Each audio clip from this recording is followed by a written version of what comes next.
We searched deep inside the Forest of Wonderwood, only guided by the light of a rare diamond moon. By accident, we stumbled upon 2 tiny cocoons tucked beneath an old tree. They were snuggled in a bed of soft oak leaves and velvet moss. Thrilled, we settled in below twinkling stars when magically dragonflies appeared carrying a large sparkling acorn, but they were totally indifferent to our presence.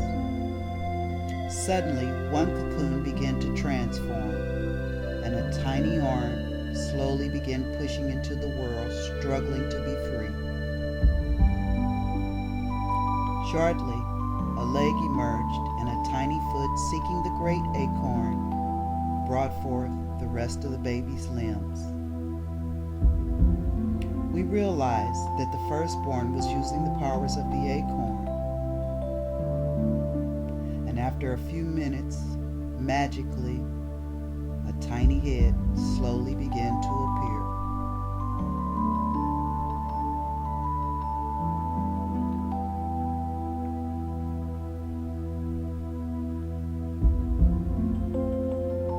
It was a blue fairy girl with the most stunning aqua blue eyes, and we watched as night turned into day. While the blue fairy waited for her delicate wings to dry, she began to set up in anticipation on the arrival of her new sibling. We were witnessing the magic of the forest, and we held our breath while watching in total awe. The last cocoon began its cycle, but the dragonflies became visibly concerned and we started to worry. The second one had made little progress.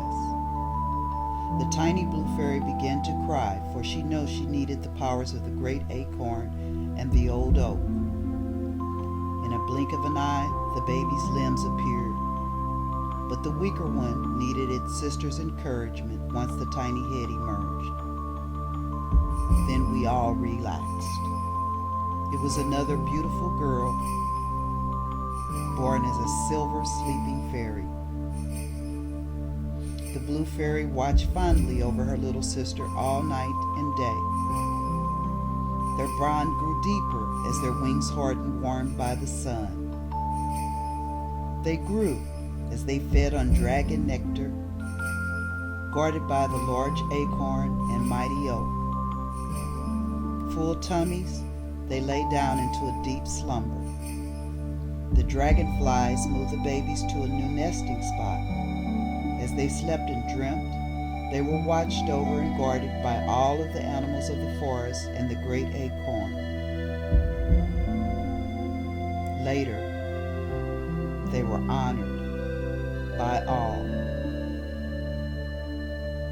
for they were the long-awaited, very rare jewel fairy twins. They rested again. That night they were rocked and fed by the golden moon, and all was well again in Wonderwood.